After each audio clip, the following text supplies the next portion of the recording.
Yo, what up?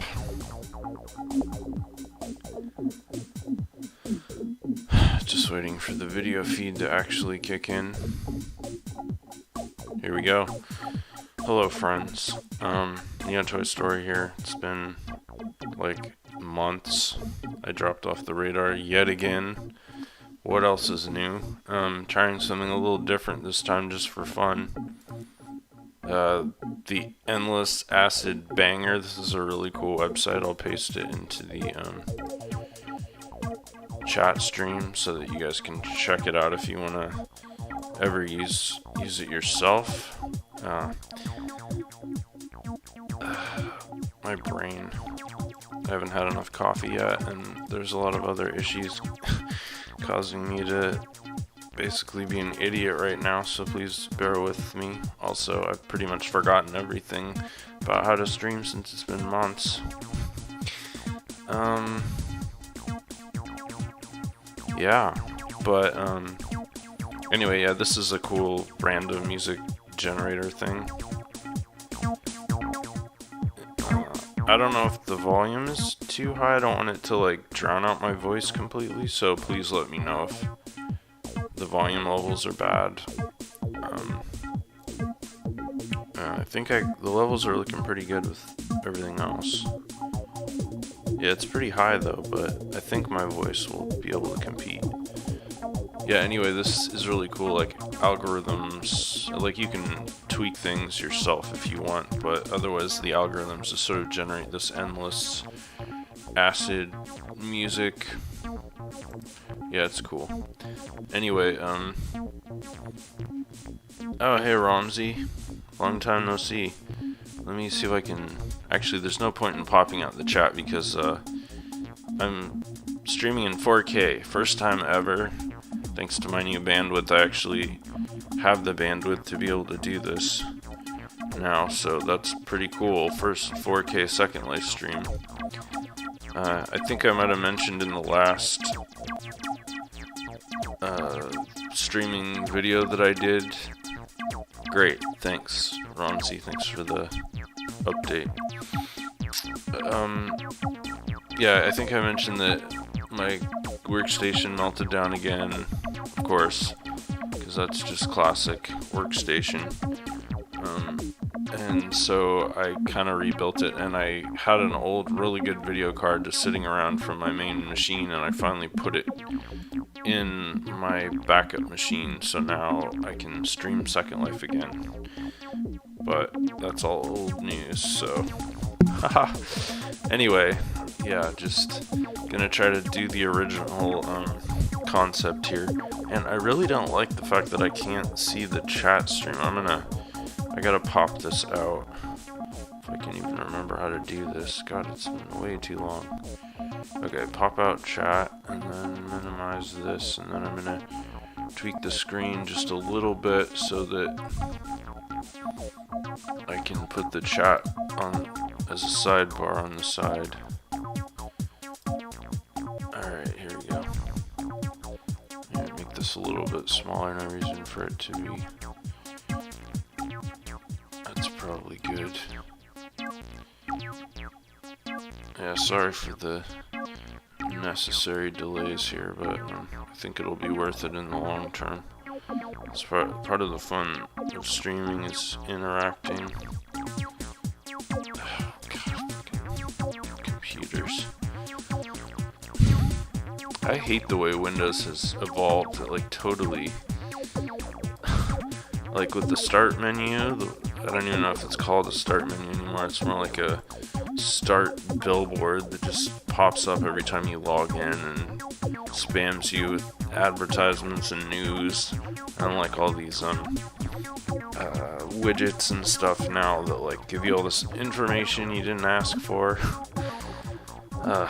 It's so invasive. Like, if I had my way, I would totally still be using Windows XP, which is just consistently been my absolute favorite operating system of all time. But of course, you know, they made it kind of hard to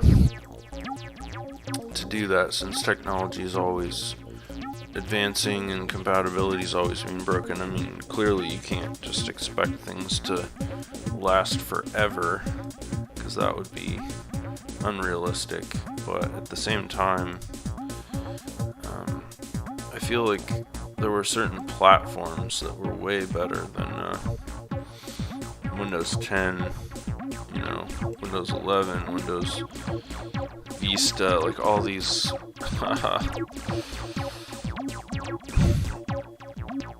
Okay, let me see. I just want to familiarize myself with the. Yeah, I need a tutorial on how to use emojis. Thanks. There you go. Perfect. That's my current state. Is there's, you know, emojis like really I feel like they fail me a lot of the times. Like, the emotion I want to express is never characterized in an emoji. Like, I need an emoji that signifies my existential angst and lack of proper caffeination. Actually, I shouldn't be complaining. It's like 10:30. I should have had enough caffeine by now, but I've only had about a third of my total coffee for the day.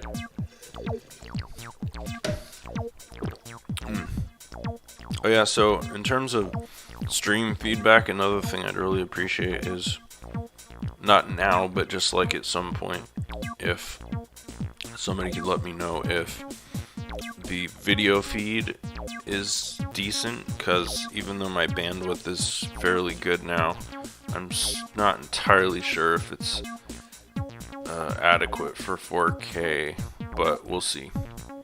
We'll definitely see. Alright, let's try aorta. I guess that's how you pronounce that, like the heart. Haha.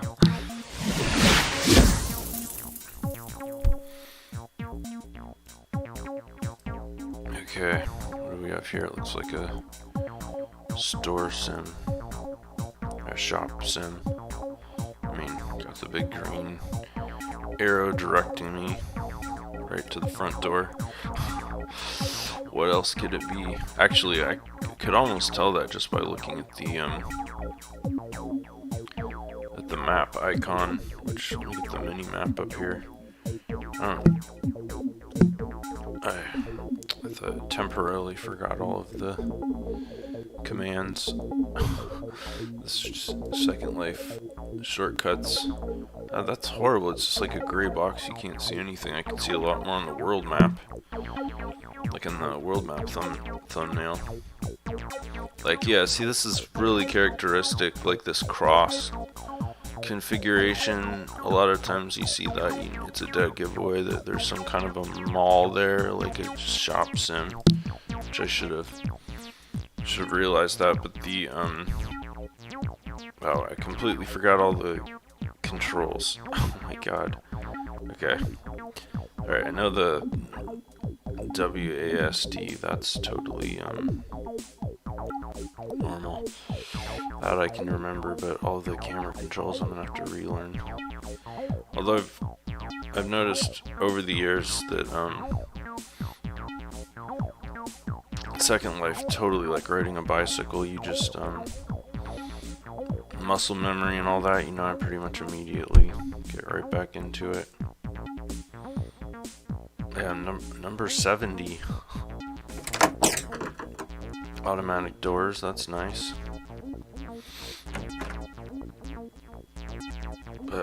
Once again, anytime I visit a sim like this in Second Life, my mind just like almost goes blank. I'm just so mystified that like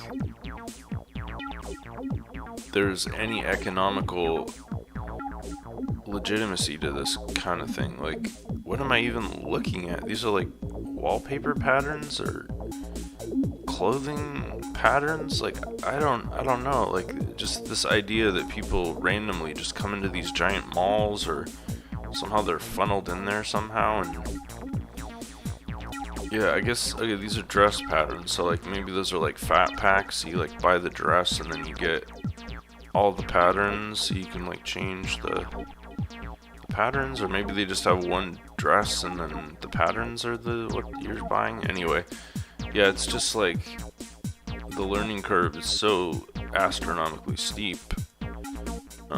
Mainly because I'm not the target audience for this kind of experience at all, like not even remotely. I'm like a null consumer in Second Life. I definitely just do not. I don't use Second Life to buy clothes or dress up my avatar or stuff like that. I mean, it's just not my cup of tea. So yeah, I don't know. These are interesting in an anthropological kind of sense to me. And also, like, as someone who really appreciates architecture, and especially architecture in terms of psychology, like architecture that's designed to direct and control the flow of traffic in order to sort of like exploit human psychology, or just get people to buy things. That kind of intrigues me. And of course, and virtual worlds are absolutely the absolute best forum period for conceptual exploration and like fluidity. Jaros, Dagger, what's up, bro? It looks like there might be 4 different stores in this area, although the architecture is very similar. It seems like a basic template that they then sort of added some minor customizations to. This is Neotoy Story. I'll be taking your order today. Oh, look at this. This is so awesome. This is Windows XP on the... Well, it was Windows XP on the monitor. Yeah, check that out. Like, how weird is that I was just talking about Windows XP? Seriously, once again, I'm just going to keep saying this until everyone agrees with me. Until you love it. Windows XP, greatest Windows operating system of all time. Microsoft never should have gone beyond that. They should have just used Windows XP as like the basis for their software and not completely rebuilt it and ruined it. Anyway, I'm gonna copy and paste this. But of course we couldn't have that because if Windows hadn't... Why is this not posting? Weird. I pasted it into the chat and it's not posting, it's just giving me the option to delete. Oh, that was like an emoji search. Jesus Christ. Am I old or what? Okay. Anyway, let me change something else here. I don't like this environment at all. They made this so much more complicated. Let's see, is it my environments or personal lighting? I think it's... no. Right, it's my environments. Okay. Then you gotta navigate all the way down to the one you want in the environments. And I think it's days? Maybe. No, it's not days. It's one of the other ones. I think it's skies. This is just so not intuitive. It used to be so easy. Here we go, 3 p.m. No, that's not it. There we go. And then you have to like apply only to myself. Like, look at all those steps. I don't even know how I figured that out. How do people figure this stuff out? This comes down to like determination and like an obsessive compulsion to just keep unraveling the mysteries of the platform. And of course they don't tell you when they change these things, they just change them. And you go from a pull down menu to some crazy folder directory tree where you have to like find what you're looking for. Although I don't even know if I'm running the latest version of the viewer. It's I haven't updated since my last video. Actually, I don't help probably. Here we go.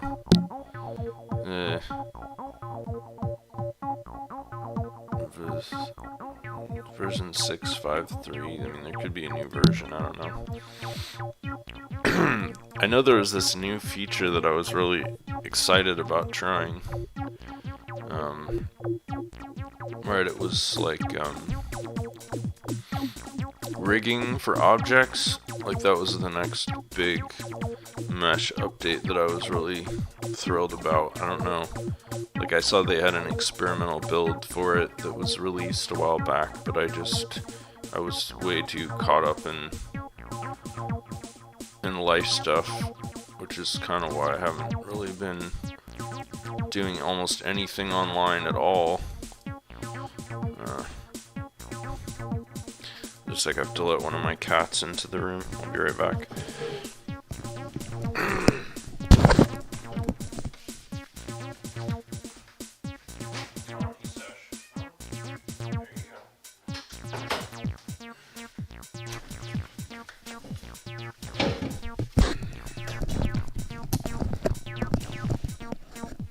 Alright, back. So what do you guys think about the music? Is it annoying, distracting, pointless? Does it make things better, worse? I don't know. If you feel like you want to comment on that, go right ahead. For those of you who are new to the stream, who are not familiar with this, it's just me, Neotoy story, ghost avatar of the metaverse, exploring the boundless, unbelievable planes of existence that is Second Life. Hey, this looks interesting. This is like a very developed sim. Alright, Kerez. And yeah, so I just opened the world map, which is this huge freaking grid, they call it, of like millions and millions of virtual meters of landscape, both X, Y, and Z.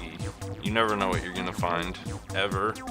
Every time you click on a sim and try to teleport there, it's like Russian roulette. And this is the real metaverse. This isn't that like watered down Duplo Second Life Facebook meta garbage. This is the real deal. This is like what was here before all that other modern garbage. Wow, this is pretty rad.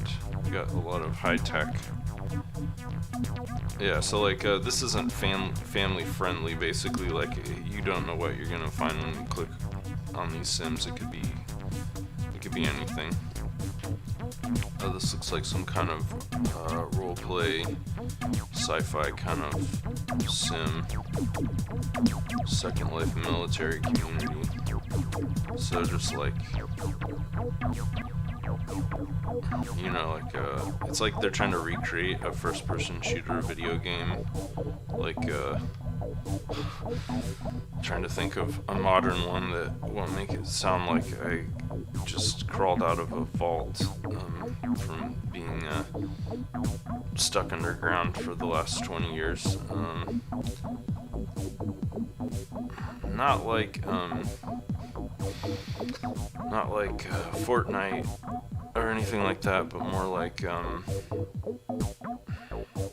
I keep wanting to say Quake, but like most people who are younger won't even know what that is, so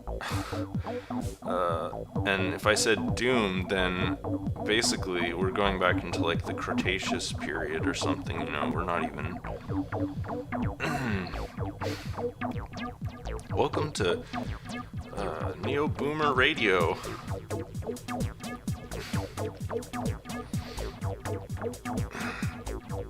Yo, what are some like modern first-person shooters? Because I'm completely out of the loop. The most recent first-person shooter I played was, well, actually, I played Borderlands. The most recent Borderlands. Tiny Tina's. There's a force field preventing me from going in there. Yeah, Tiny Tina's Wonderland, I think it is, which is pretty good. So I probably have to have a some like experience credentials or something to like pass through that force field.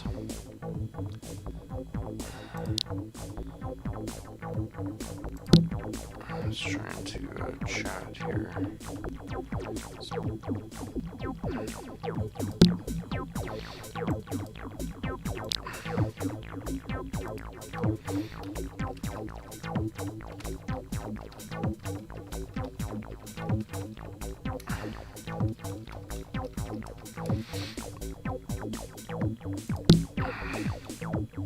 I like the aesthetic, kind of like Cyber Japan, which is just so like, well, Cyberpunk Japan, I don't know, kind of very like, what was that game, Cyberpunk something or other, 2066, I don't know.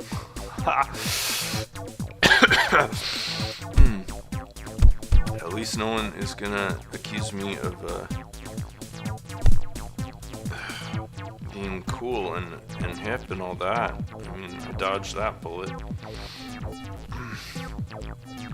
It's really weird, like, let me give you guys some perspective to kind of put things into context, because, well, first of all, you get old. That's normal and unavoidable, and things that were, like, super important to you when you were younger become, like, gradually less and less important, and that's not really because they're less important or because you feel differently about them necessarily, although it can be, but it's mainly just that, like, there's so many other things. Neotoy, that's a cool sign. There's just so many other things that in life that just kind of like rear up and ambush you, and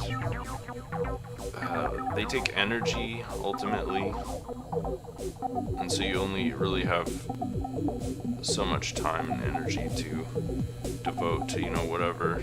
Oh god, I'm trying to remember the key commands. Come on. Alt key. Oh, there we go. I'm using a new keyboard that has a Windows key and a function key on it. It's almost like a laptop keyboard, so it's throwing me off a little bit. Wow, that's a really neat dispenser. Like, really cool styling and beautiful modeling. Let me see if I can get some information on this. Kira Arbiter. Kyra. Mixmaster KDC. It's nice work. Really great details on them. Like labels and stuff. So anyway, yeah, this sim is not really super. Now the cat wants out again. Sorry, the stream is kind of sucking. It's getting off to a rocky start. But what do you expect after like months of inactivity? And as I was saying, like, you just don't you don't expect things to just kind of sneak up on you and ambush you, and then before you know it, like, all your free time is just taken up by this is an emoji search. I really need to stop getting way later at this. How do I get rid of the emoji window after bringing it up? Doesn't seem to be a way to do that. Alright. Well, at least I didn't try to paste text into the emoji search bar again. He can be taught. So, I'm sure this is a really cool sim, but because I'm not like a member and I'm not trying to do the RP induction process, I'm just gonna pass on that one and try to find something else. Velvet Sanctuary, this is a black box, so they have kind of privacy screened everything, so let's try this one.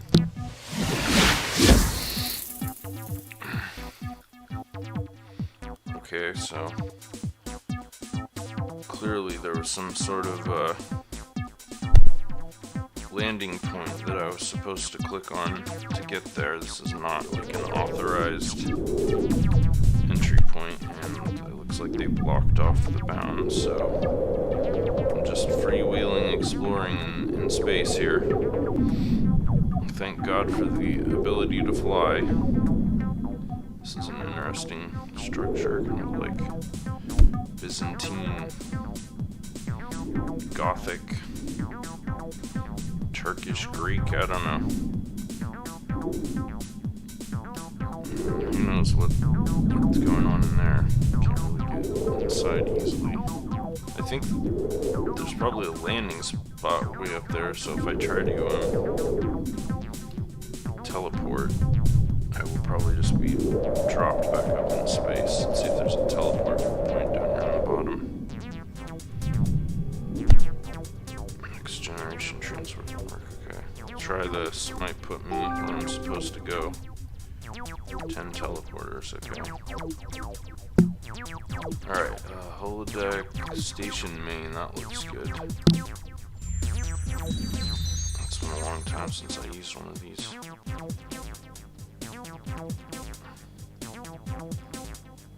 Okay, we're gonna actually go somewhere. As I've mentioned before, it's like every one of these you gotta kind of reverse engineer it because there's not a lot of universal formatting in here. Oh, I have to sit on it. Okay. There you go. I forgot that's how it works. Okay, so where the hell am I now? Velvet Sanctuary. Skybox 2 rental. Okay, so I'm just in some random rental skybox. It's a club or I don't know. Anyway, I wanted to go to the main area because that sounded more interesting. So now that I've remembered how to use this, let's see if I can station main. Come on.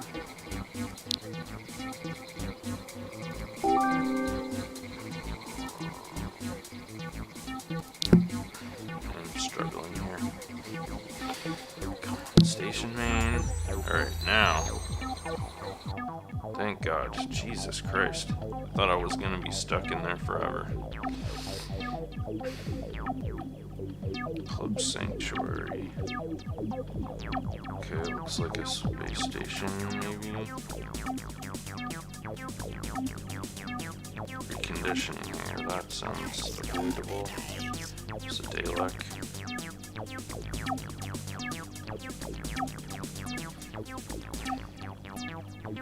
Got 2 teleport pads, I can't imagine why. Okay, well at least these actually go somewhere. I haven't been looking around as much because I keep forgetting that it's an option because of all these other games that I played and because it's been so long. It's kind of upsetting to think about, but you really take for granted the inherent power of Second Life, especially when that power is kind of stripped out of so many other platforms. Like, I am absolutely positive that you can't do this kind of thing in meta for 1,000,001 reasons. Wow, that's a cool spaceship model. Actually, there's quite a few spaceship models. So it looks like there are a lot of rooms that you can go to from within this little annex here.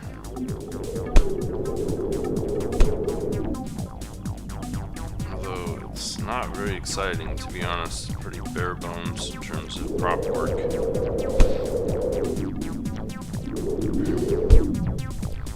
Hangars, probably just where the ships are, I imagine. Commander's quarters. Pretty bare bones there too. Command center. Alright, let's try this. I'm just gonna look in one more area before I get out of here. Ugh. Alright, I've had enough of Velvet Sanctuary, which very misleading title.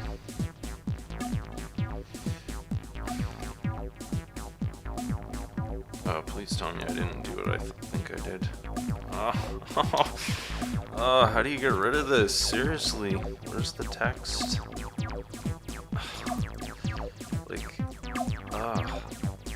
Okay, here we go. Keyboard. Jesus Christ, I'm so dense. This is me when I have not had enough coffee. Seriously.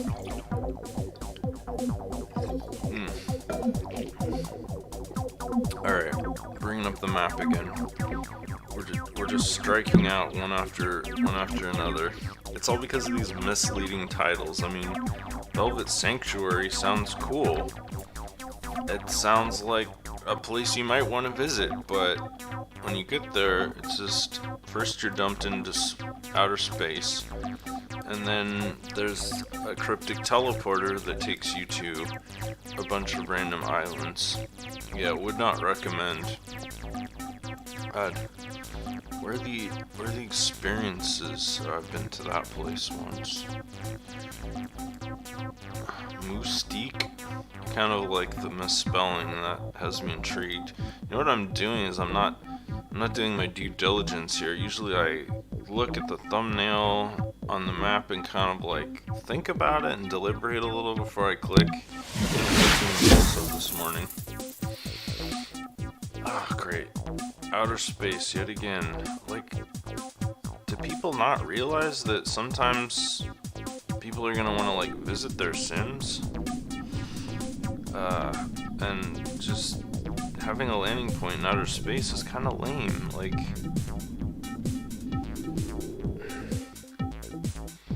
I'm just gonna keep scanning and like looking around while I'm falling, just to see if there's anything interesting, which, ugh. Well, this is like the worst strikeout so far. Maybe my problem was I was already up in the sky when I try to site-to-site teleport. So what I'm gonna do is I'm gonna copy the sim name, and then I'm gonna go to Plains and get myself on the ground. Okay, I'm gonna try this one more time. I think it's gonna fail, but it's worth a shot. I remember a long time ago. Yeah, here we go. Okay, so that was the problem. I was just already up in the... Because of that one sim that I visited that didn't have a proper landing point. My Z-axis, my avatar Z-axis was like way up in the sky, so when I teleported to the other sim, I was still way up in the sky. Yeah, see, these are like these little esoteric idiosyncrasies of Second Life that make it both beautiful and incredibly hard to use.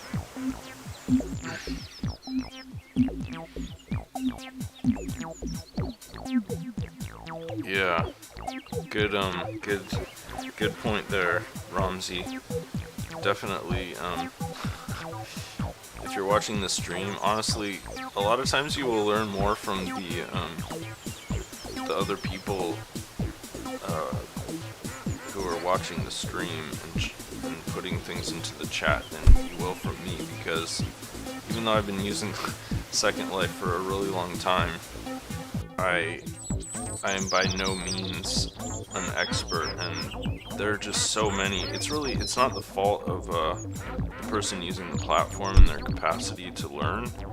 Not at all, because Second Life is just not intuitive, and there are so many things that you are not taught ever by anyone. You just have to find them out, or there are other people who found them out, and then they tell you how something works, and then you learn it, and then you can pass that on to other people. But the bottom line is that quite frequently there are so many things, so many ways to do things that can make things easier that you just didn't know nothing about. And I mean, it kind of makes me think of like those books, like, Marketing for Dummies or whatever. I'm just trying to imagine a Second Life for Dummies book, or even like an O'Reilly, like more professional kind of like, Second Life, the Second Life handbook with like some like weird marsupial image on the cover with a teal block. God, I don't know. The music might be going to my brain here. Maybe the acid banger is in my head. It's not actually coming through the speakers. So this sim is pretty classic.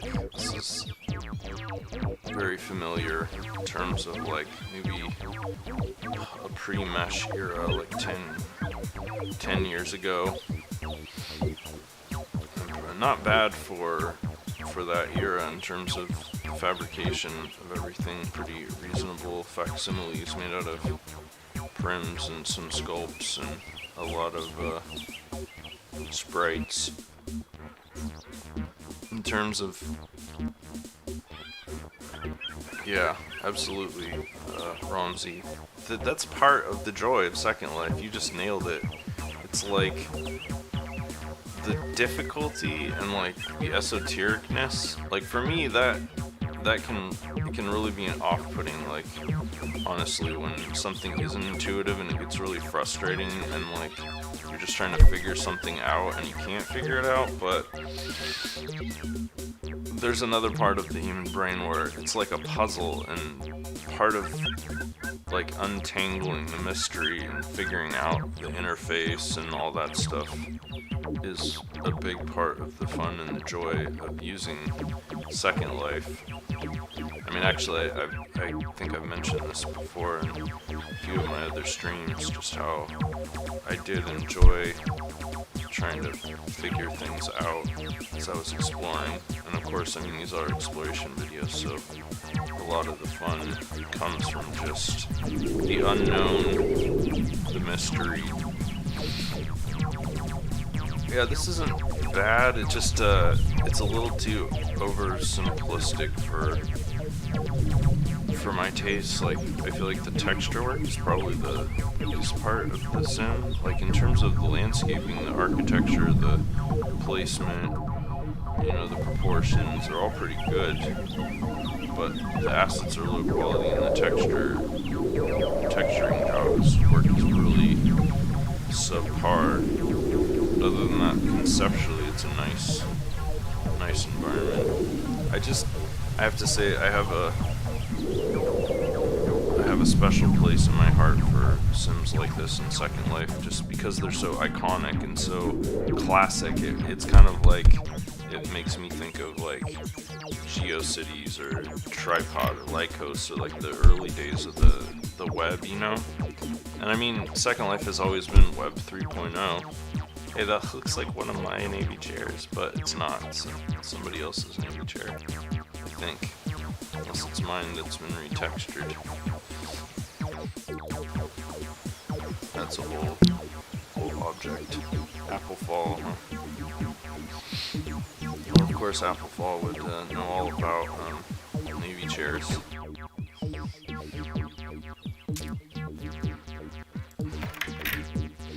Yeah, Applefall, like even in this sim, like on the fringes of the grid, like on the outer rim, sims of the outer rim, chronologically lost in time, Applefall assets are still to be found. Nice redwood trees, like everything is full bright. That's the problem I have with this sim, like all the shading and stuff is gone. Although, you know, actually, now that I think about it, my preferences might be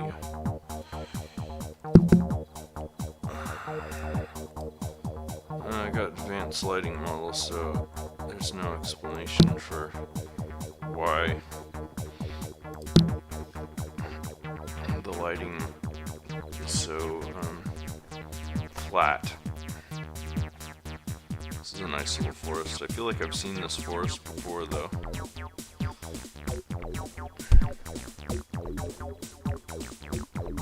I'm hitting some kind of boundary here.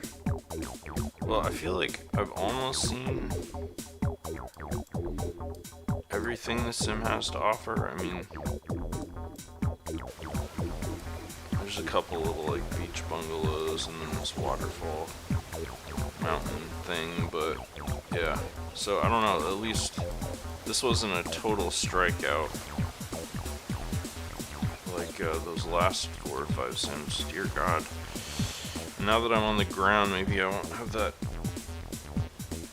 teleporting into space problem. And of course, Romsey brought up the good point that if you just enter the name in to the search and teleport that way, you don't have the same problem where you can be at a different elevation than the actual sim builds. But yeah, that's the kind of thing that I feel like is an inevitable accident, that you're just gonna eventually have that happen at some point. I mean, if you really get deeper and deeper into Second Life, which there's no guarantee for that, considering how kind of arcane it is.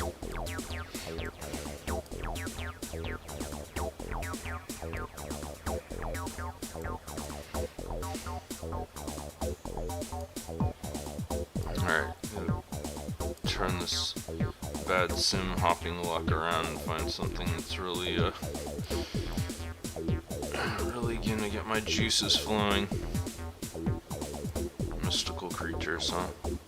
It's probably like one of those animal sims, but wow, the landscaping looks pretty impressive, especially this whisker-like formation. Well, we'll try this out.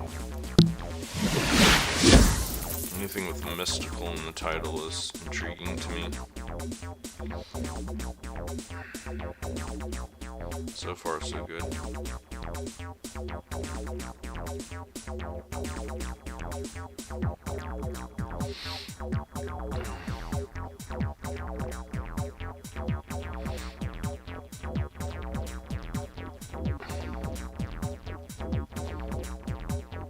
Just waiting for all the textures to rise. I honestly thought when I started the stream, I thought I was like a little more alert and awake than I actually was. But that's part of not being alert and awake, is not knowing what state your mind is in until you actually have a chance to like take it for a test drive, and then suddenly you're like, wow, I'm still half asleep. Alright, I'm just gonna fly around. Like, it's been so long since I've done one of these streams, I like forgot all my basic procedures and everything, which was also news to me. I didn't realize that I developed a whole bunch of procedures, but they just kind of formed organically over the years. Well, I gotta say, I do kind of like the aesthetic and the architecture and stuff. This is a very like cool fantasy vibe, kind of and it's almost like up to the quality of like Skyrim or something in terms of like just a little bit lower pref than like Skyrim low graphics, which is kind of an achievement in Second Life, to be honest.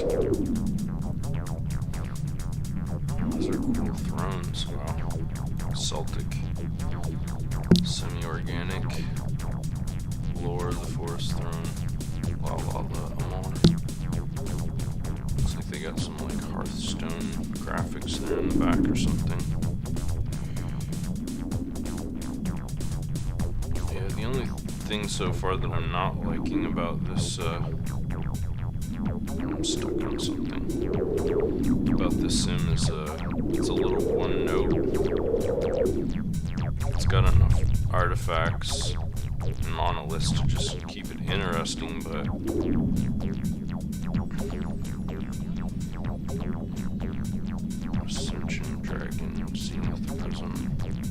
oh yeah, so this is a like a creature marketplace sim, I think. Art's pretty good, but maybe it's a work in progress. It kind of seems like it might not be fully finished yet. I don't know. But if this is a sim just for selling stuff, it's pretty great, because I feel like it's nailing the sort of combination of simplicity with also with sophistication, so that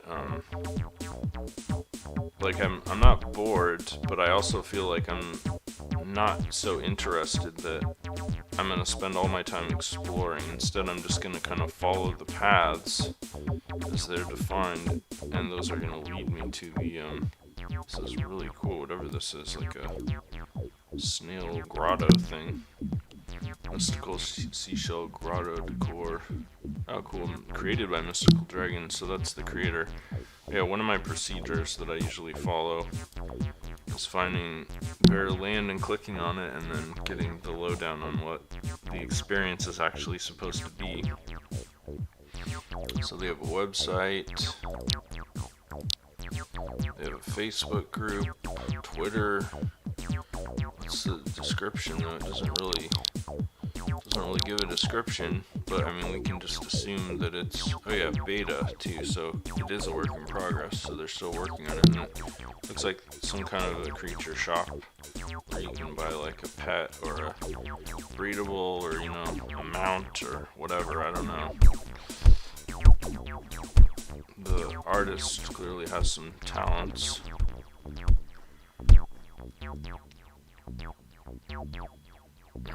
It's like dragon eggs, that's kind of cool. Alright, here we go.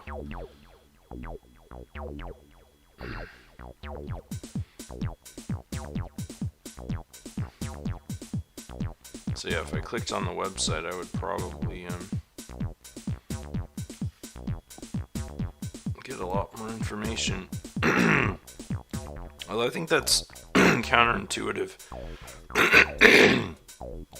Like, wow, I literally can't talk. That's cool. Nothing a little more coffee won't fix. Sorry, I'm gonna sound like I just gargled with gravel for a while.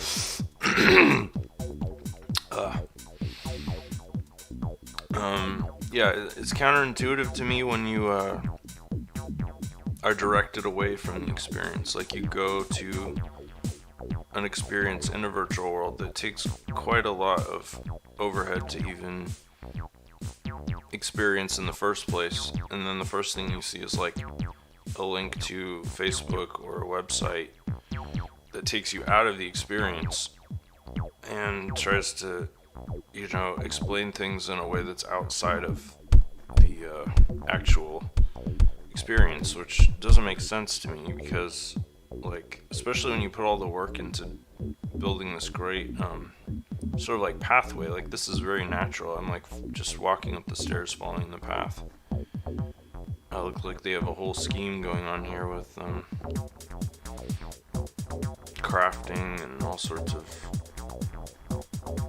you know, value added extra profit opportunities for the creator. Who doesn't love dragons, right? They're like the quintessential fantasy creature, so kind of almost impossible to go wrong there.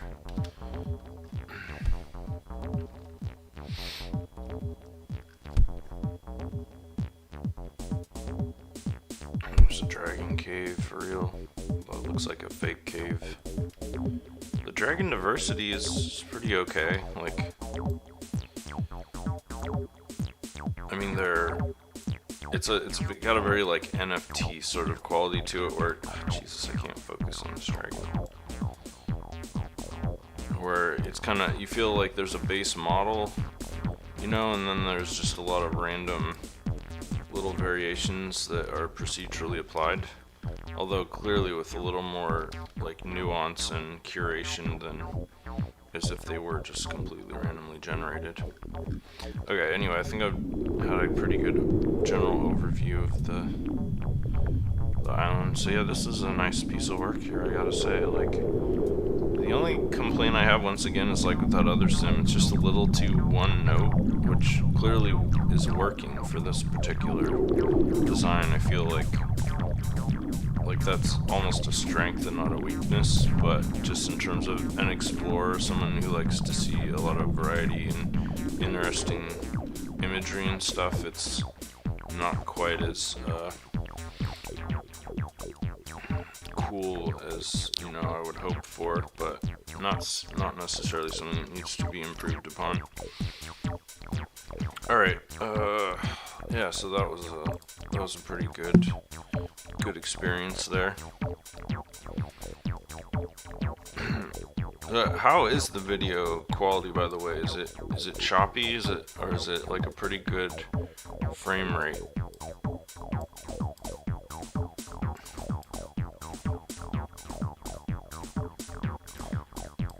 As I said, this is the first time I'm streaming 4K. I was kind of anxious about it. I almost downsampled to 2K.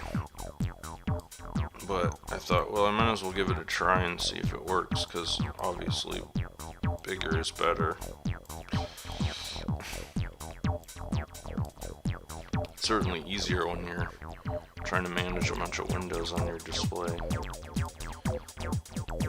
I'm not using a monitor anymore. I'm using an old 4K television.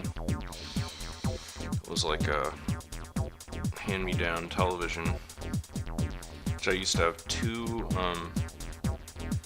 1920 by 1200 displays, which were great, but also a bit weird. This looks interesting. Pow. And I don't know, let's try this suggestion that Ramsey had. Damn, I can't teleport to that location. But let me see. I'm gonna just try. I don't have access. That sucks, because that looked like a quality sim. Clearly a very well organized island.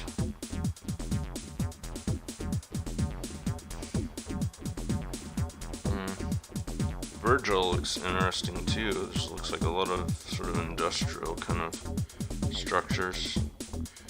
Alright, Virgil, let's try this. No access. Debauchery RPG, it's probably like some kind of weird sex sim.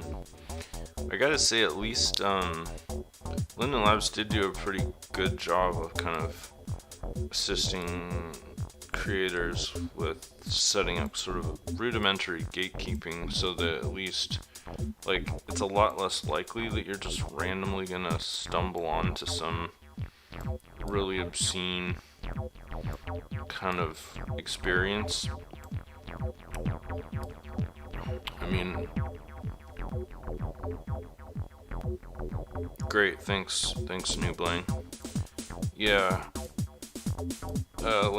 There was so much controversy when they originally decided to, like, and they kind of did it the wrong way. They kind of tried to split the world into two separate grids, which I totally understand the reasoning behind that, but like, when it's a virtual world and you have almost total control over everything, which Linden Labs basically does. This is a cool looking structure. Oh, these look like parcels though, like one of those like rental developments, but I'm still just kind of vaguely interested, although the name isn't even loading, which is bizarre. Might be outside the bounds of addressable space or something, or disappeared and the thumbnail is still there. But yeah, like Linden Labs kind of like was like, okay, we need to make this PG so that we can make money off of our platform. Actually, I don't know if they ever actually thought that far. It wasn't like YouTube where they were just like, we need to monetize everything. We need to figure out how to marginalize all the freaks on our platform so we don't get naysayed by all the advertisers, the deep pockets. Yeah, so Linden Labs wasn't like that. I think they were just like, oh, we need to make it safe for minors, basically. So they split the grid into the adult grid and the kiddie grid, basically.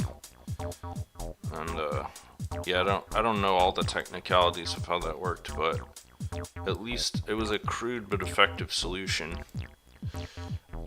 In my mind, it would have made a lot more sense to just restrict the ability to visit certain areas based on the avatar. So like tie the accessibility to the avatar account instead of segmenting the grid, which maybe that's eventually how the system morphed. I wouldn't know because I never, like when I signed up with Second Life originally, I was already like above. Yeah. Yeah, they really, I mean, if you think about it, it's just like common sense that if you create a virtual world where anything at all is possible, people are gonna take that to the absolute extreme. They're gonna like just do insane stuff that is totally not legal in quote unquote real life. Alright, Devious Mind, I'm gonna try this out. At least I didn't get banned from there before I even got a chance to check it out. Yeah, Linden Labs, you sweet summer child. Oh yeah, the team grid. Thanks. I knew there was gonna be somebody in the chat who like was fully versed in all this stuff. The team grid, yeah. Sharp continent, and it closed. So like, yeah, they tried the segmentation, the segmented grid experiment, and of course, like if they'd really thought it through, they would have realized that when you segment things, it just makes twice as much work for everybody, and in the end, it's not maintainable. So they like reintegrated the grids at some point when they closed it down, and now it's just a continent. Yeah. Pro tip: if you're ever creating like a dialectic universe and you want to figure out how to manage that, you should never do it based on geographic sort of thinking. You should always do it based on individual identity linking, kind of, because it's so much easier to manage.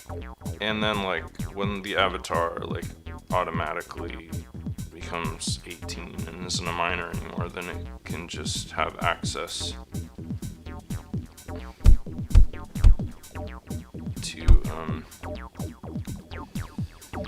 to the full grid experience. Although honestly, there's stuff in Second Life where I feel like you almost need an additional level of gatekeeping to be able to access, like, you know, in the real world there's like, you're basically a child and then you turn 18 and you're an adult. In Second Life there should be like a new category for like a super adult or an ultra adult, which is like after you're like, I don't know, in your 60s maybe should be when it kicks in, and then you get these new credentials and you get to enter a whole new world of just absolute mind-numbing depravity or something. I don't know. New frontiers of psychological exploration that will just blow your mind, like doing shrooms and crystal meth and LSD and all these things all at once.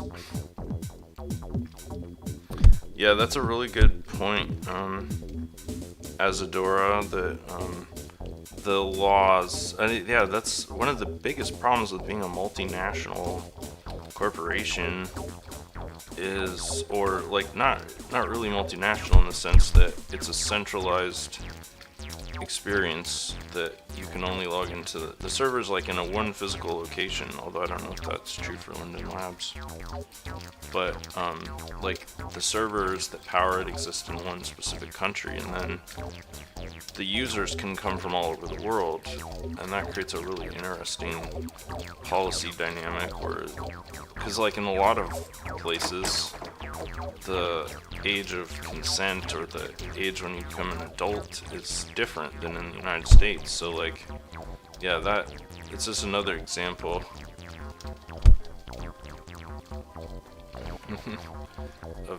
of how like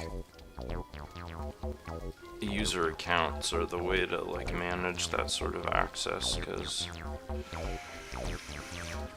although like you can totally lie about your age. I mean, I don't know if it's changed, but at least when I started there was no way to verify your identity. It was like completely anonymous in Second Life. Like nobody really knew who you were. You weren't really tied to a human.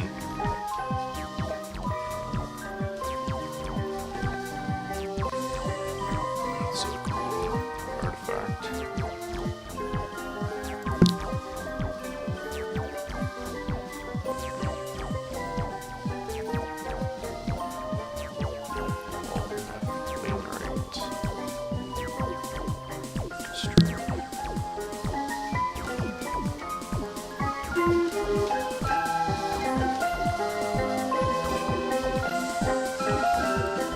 Aesthetic, like the texturing is, it's not great, but it has sort of like this cool cel-shaded water color kind of look to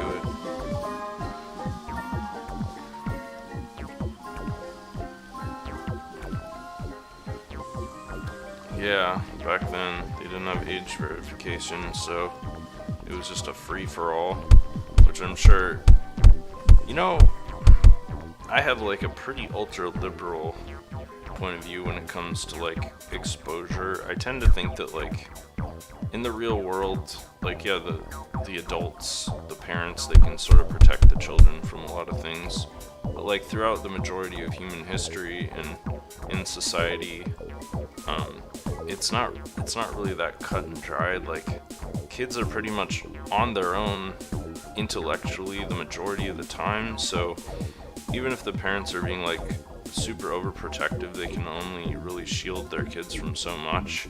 And then what happens is like basically there's all these knowledge gaps, and kids like have these experiences where they're not like prepared or informed in any way, and that can cause all kinds of problems. This is like a really cool like bondage AO type shop here.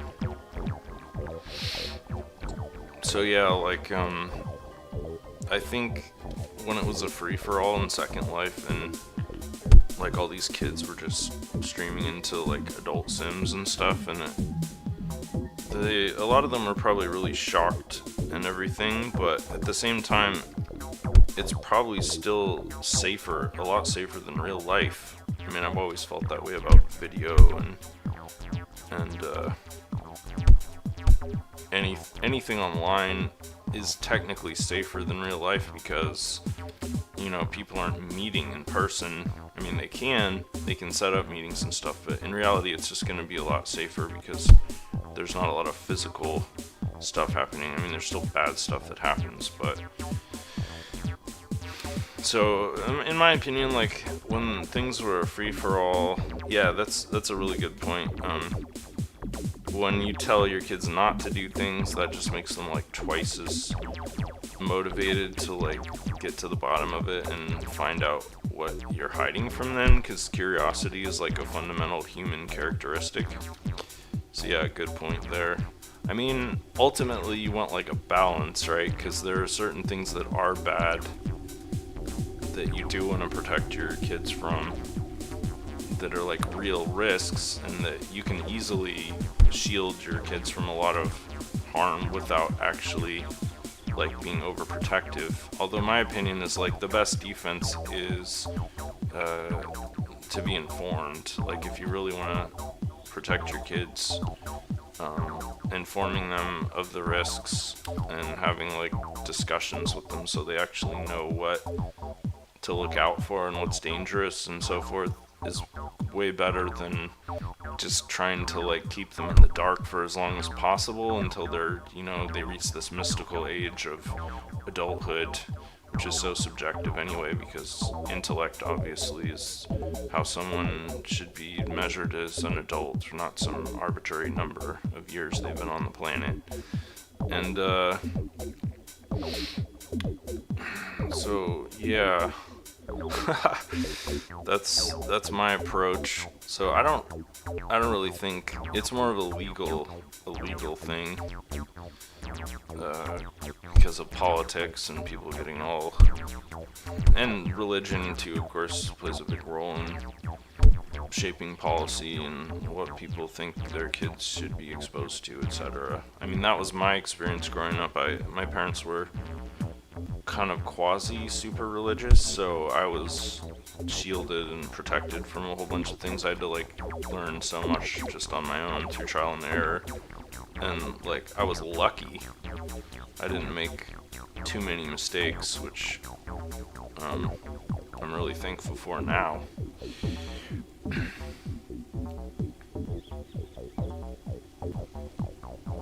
Yeah.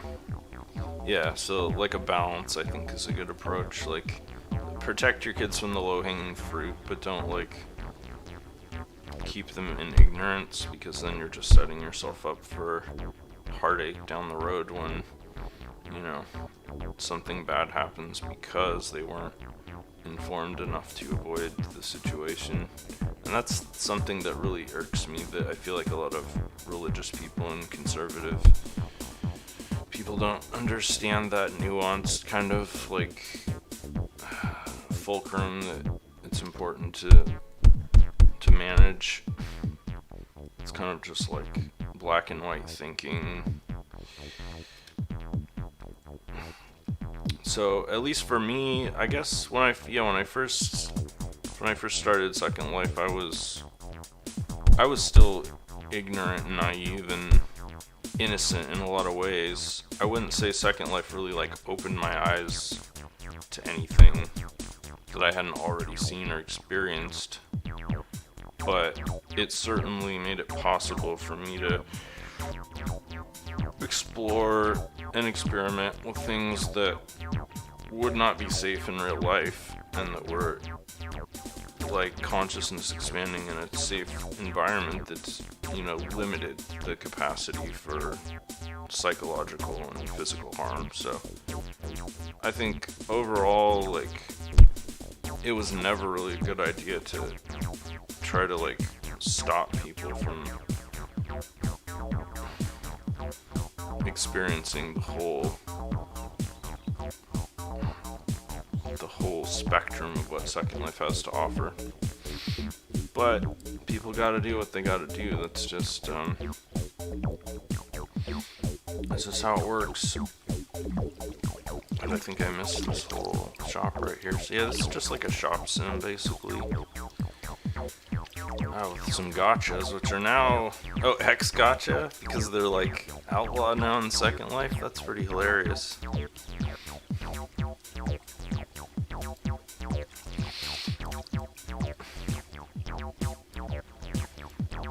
Yeah, I totally forgot about that.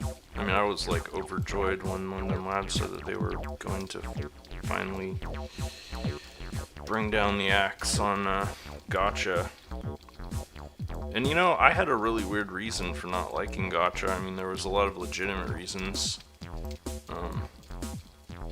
But I think ultimately it was politics yet again that caused gotcha to get the axe, because of all the gambling regulations and stuff.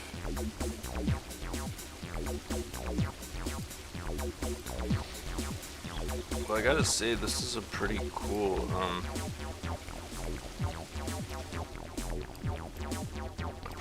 sim.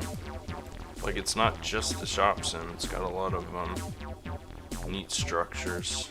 I was gonna see if I can try to sit somewhere so I could teleport myself here. Great. Kinda wanted to see what was going on in this structure.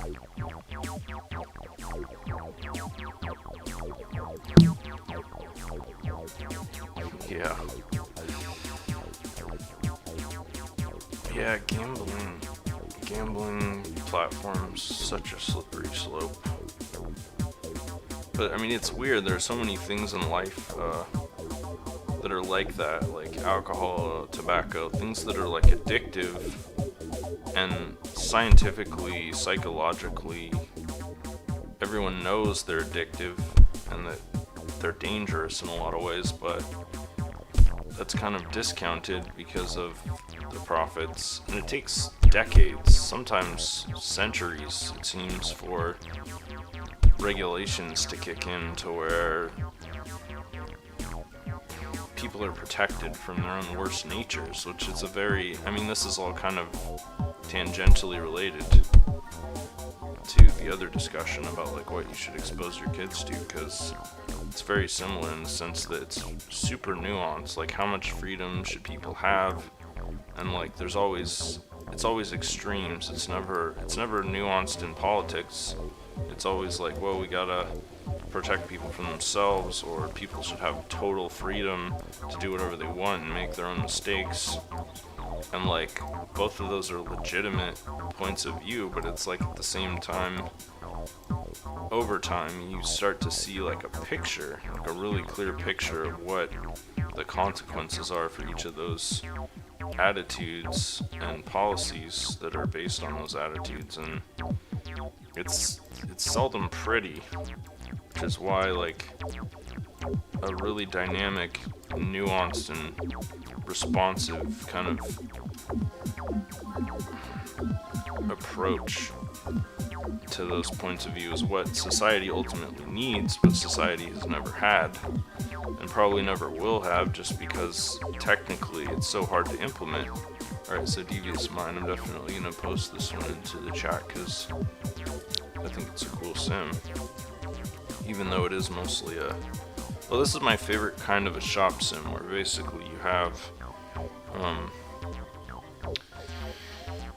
have shops like you should on a shop sim, but then you also have all these cool like attractions that are kind of like around the shops that make it not feel like just a shop sim. It's like value added. There's an experience there. There's novelty and intrigue and things to explore. This looks interesting. Marie, okay. No valid parcel. That one always intrigues me. Oops.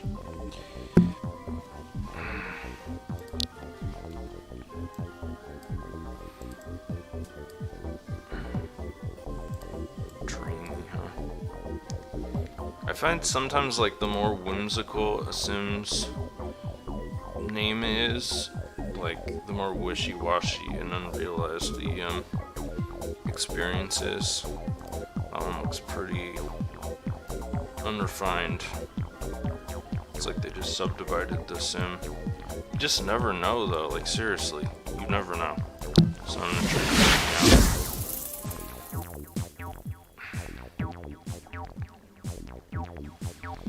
Yeah, that mutuality of freedom is like a really crucial point in like deciphering that line that you're talking about there, like, because one person's freedom shouldn't cancel out another person's freedom, but that's so frequently what happens. And obviously, like, that's a reflection of the complexity of the physical world, but it's also a reflection of the intellectual complexity that we face as human beings. And it changes situationally a lot of times. So it's not a constant by any means. Sometimes you can have a freedom that doesn't, in certain circumstances, will not impinge on another person's freedom. And then you change the environmental variables a little bit, and suddenly it's a huge violation of another person's freedom.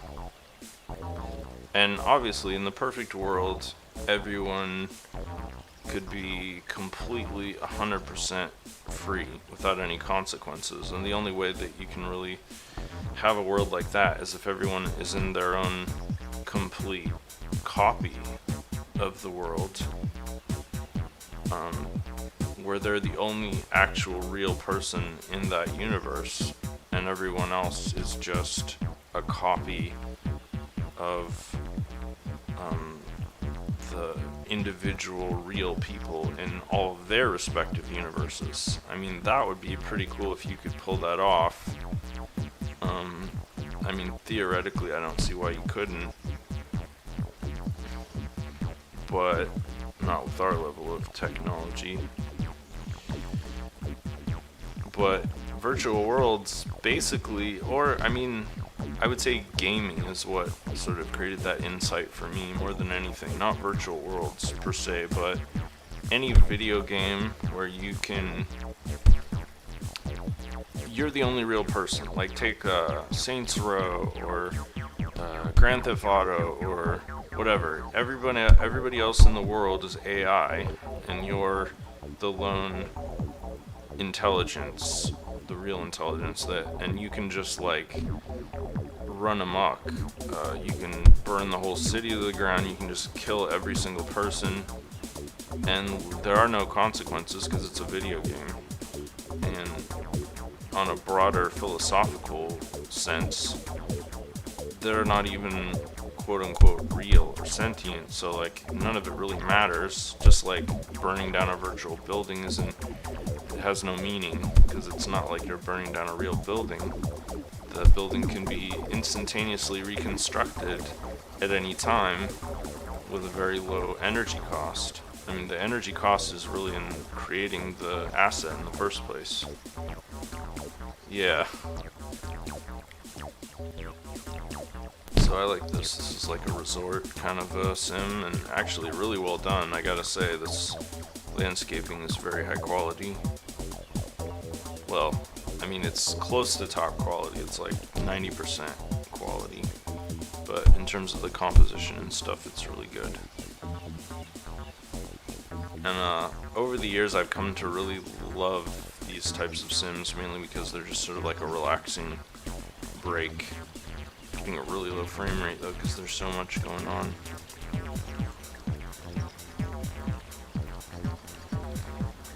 Yeah, one of my favorite games of all time is Red Faction. I can't remember if it's Rebellion or whatever, but anyway, in the game you have like all these hammers and various weapons that have destructive capabilities, and the whole environment is, well, not the whole environment, but like 80% of the environment is destructible. You can just like run around and you can literally demolish a building with a sledgehammer.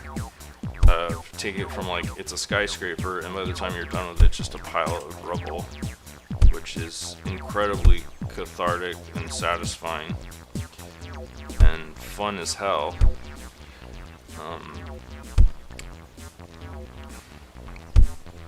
Yeah, I don't know. You just get further and further into the philosophical debate of like, because it's with humans, it's never just about like,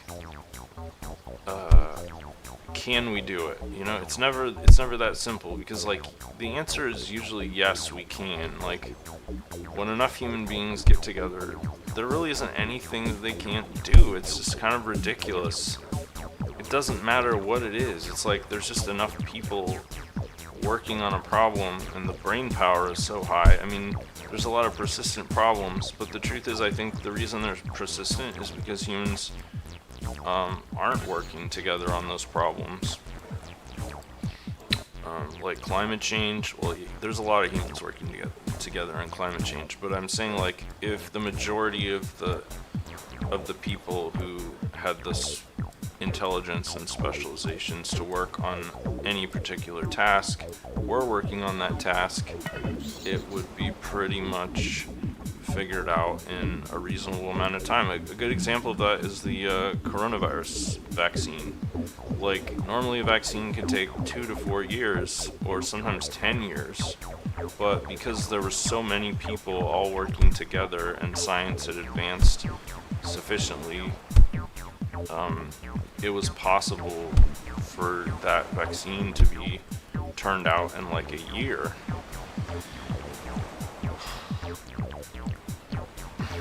Yeah, Red Faction, all the Red Faction games are just absolutely excellent, but my favorite one by far is the newest one, which is Gorilla or something like that, I think.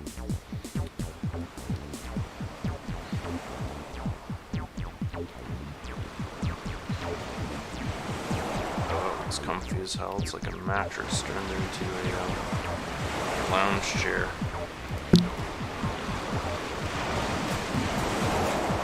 Indoor Tyrell Debauchery Ultimate Senior Style Lounge.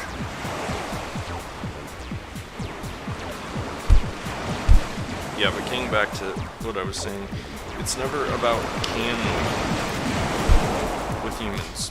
I mean, actually, this is a really ironic and complicated statement that requires a lot of unpacking, because most of the time it is just about can we. That's how it is. People just think like, can I do this? And then they do it. They don't think about the consequences. But that's for like fast things, I would say. The faster the development or production of something is, the less thought is put into what, in my opinion, is the far more important question, which is should we?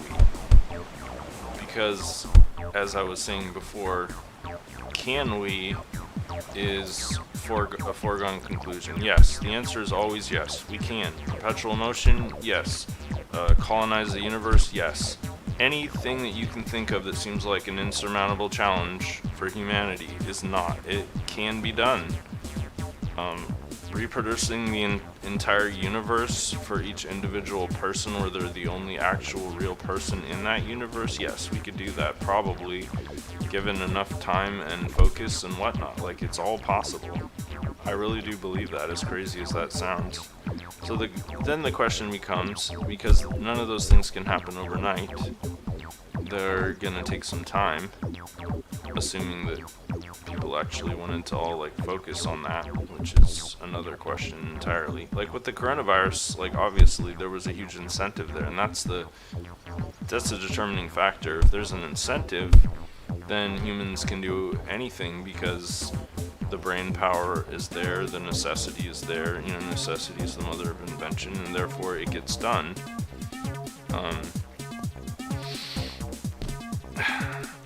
So if it's a long-term proposition, then the question becomes, should we? Right back where I started. Far more important question ever, because it forces you to virtualize and simulate and analyze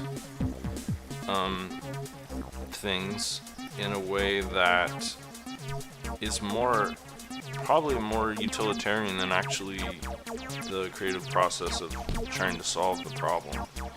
Like, because you're going much farther, much faster, and you're generating a lot more information, which information, technically everything's information, but virtual information, I think, is frequently more valuable than real physical information, because it can travel so much faster and easier, and it's easier to manipulate. It's like the hash of a complicated, or it's like a distilled formula, you know, of what would otherwise be a very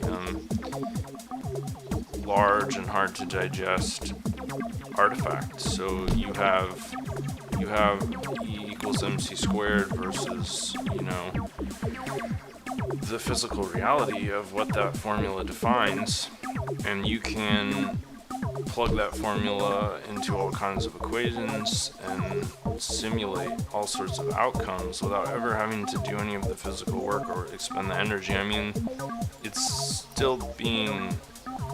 energy is still being expended, but it's proportionally on an entirely different scale. Anyway, I'm really getting like way deep into this off the topic, but in essence, what I'm saying is, if you follow the process of asking the question, should we, via simulation, you're going to learn way more about so many things than if you just jump right into the can we, you know. And there are many can we camps around the world, like, or individuals who are really like spearheading the whole can we movement, like Elon Musk, usually billionaires, because they've got all these resources, you know, some would say unjustly allocated to them, so that they have the freedom to basically pursue the can we ethic without having to trouble themselves with the should we side of the problem. Hey, there's an underwater world down here. Cool. Well, this is great. It's like this sim was built for Neotoy Story. I mean, he just has to get his feet wet every episode, so. It's an underwater dungeon. Brings a whole new element into the mix. This is cool that they have this underwater area. I love it when they add extra dimensionality to sims like this. It's a bit dark down here though. There's just a random bed. Alright, what does this sign say? Oh, exit. It's like underwater apartments for mermaids or something.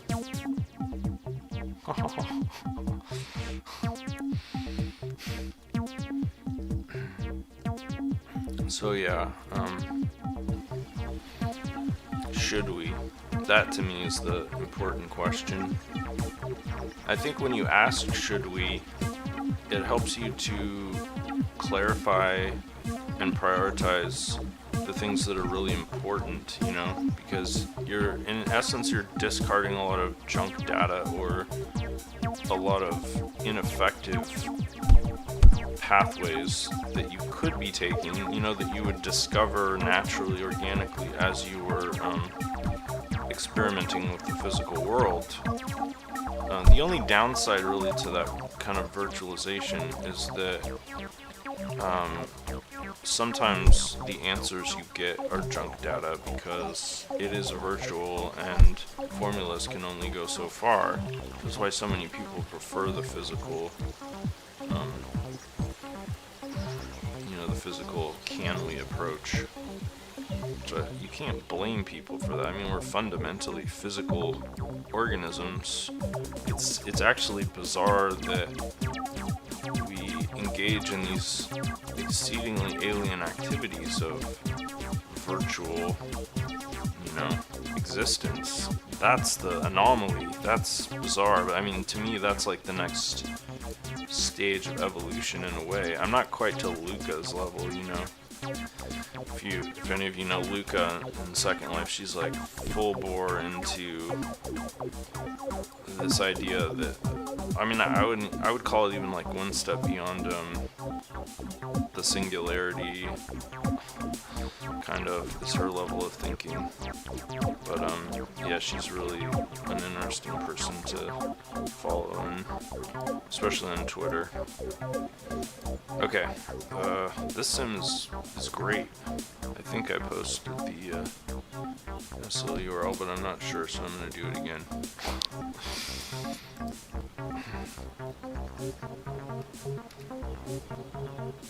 Alright, maybe just one more. I'm getting a little tired. Just a little tired, even though this has been very enjoyable. The sim was kind of dreamy, to be honest. Summertime. I got Janis Joplin playing in my head. Alright, let's try this. I'm ready for summer. Summer's already here, but not where I live. It's just kind of like flirting with the ecosystem here. Although my garden is looking pretty spectacular because I started a lot of things in January. I've got corn almost taller than I am right now. Oh, this is great. It's like I just went right back to the sim I just left. But with slightly more thought out landscaping, maybe? I don't know.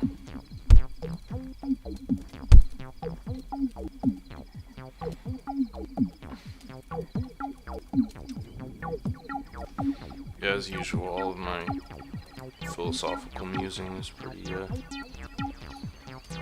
incomplete and abstract. Wow, that is an amazing iguana, I think. Iguana garden statue with retro THS. It's really cool.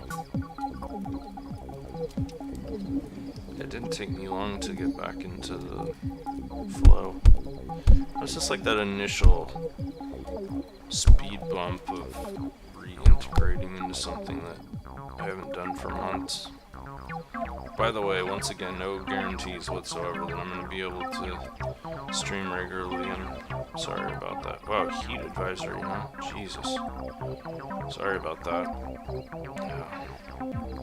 It's gotta be rough. I'm just completely through chance and no planning or fault of my own. I ended up in a place that apparently is going to be more or less one of the few true refuges in the world as climate change progresses. So, yay me.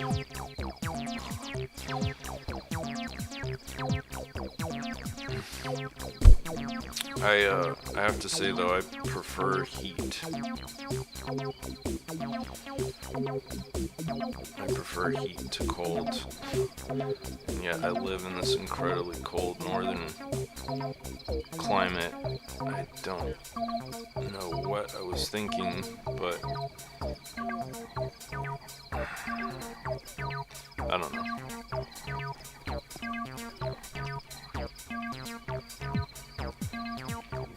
Oh, there's a cave here too, huh? A cave that goes down into a galaxy. That's cool, just a little bar down here in the premium beers. Alright. Oh, there's a whole cave system. Jesus, it's almost like the same person made this sim.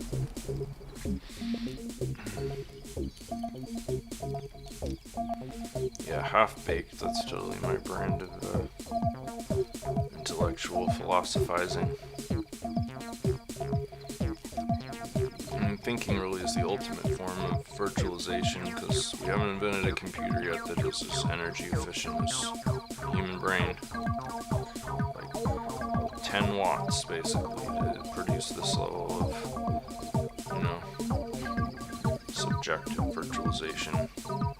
The only problem is it's like all squishy and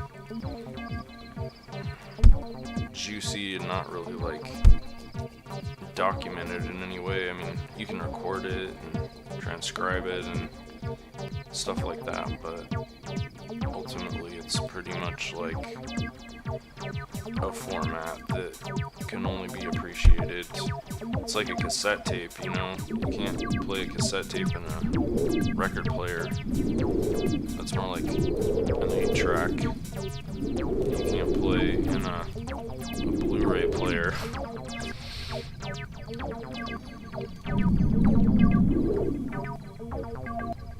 Oh, there's all kinds of interesting side attractions in the sim. I do think that streaming in 4K has one downside in that it's using so much bandwidth that things load a little bit more slowly. Although they're still loading at a reasonable clip. It's not intolerable at all.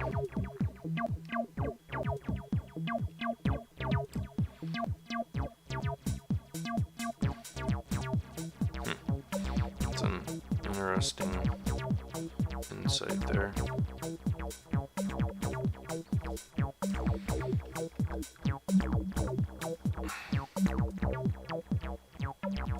Yeah, I have to say, the acid banger, the endless acid banger, is totally like the perfect music choice for my style of thinking and exploring in Second Life. It's like literally the soundtrack for my brain.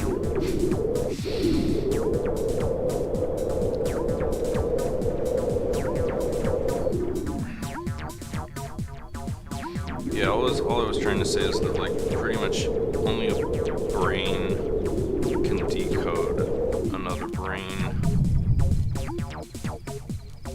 or the output of another brain, which is why when humans get together and collaborate, magical things happen.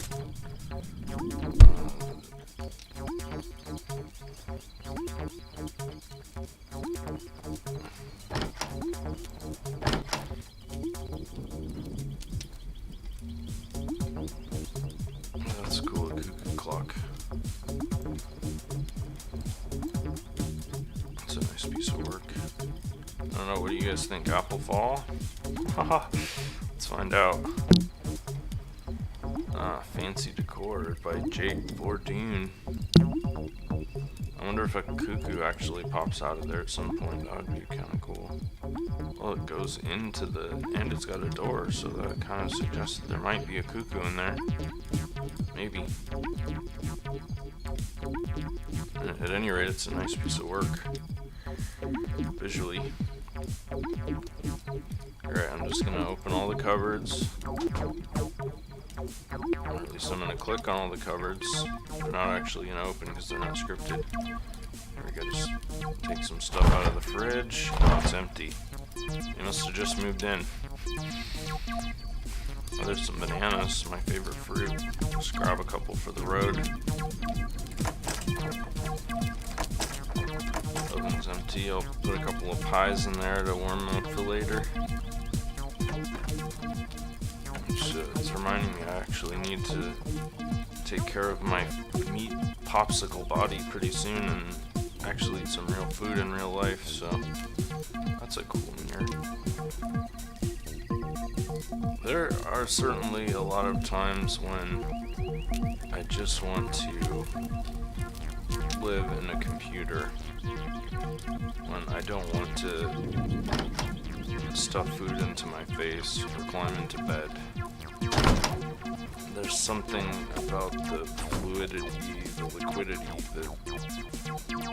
just the effortlessness of moving through space. I mean, it's really ironic to me that so many metaverse exploits, or it's not the right word, so much of the whole metaverse industry is trying to recreate human experience in the virtual world, but there's so many people who don't enjoy the full human experience. Wow, that rug is insane. Seriously?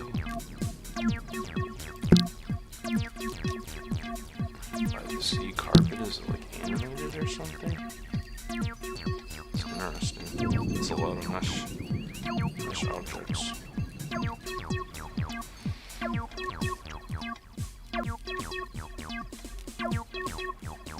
Yeah, reality is just slow, painful sometimes, so don't know why you'd want to recreate that.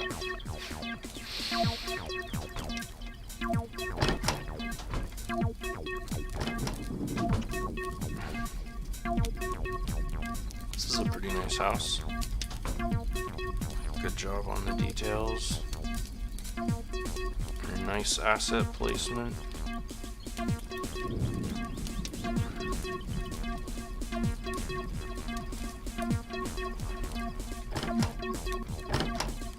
I love double doors. There's a little hot tub over there that's perfect for me to close out the video. Neotoy Story just loves to hang out in the hot tub.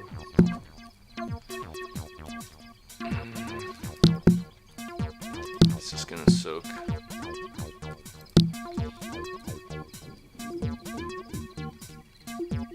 Once again, we come to the end of another episode of Neotoy Story explores Second Life and all of its splendor, wonder, and occasional mediocrity.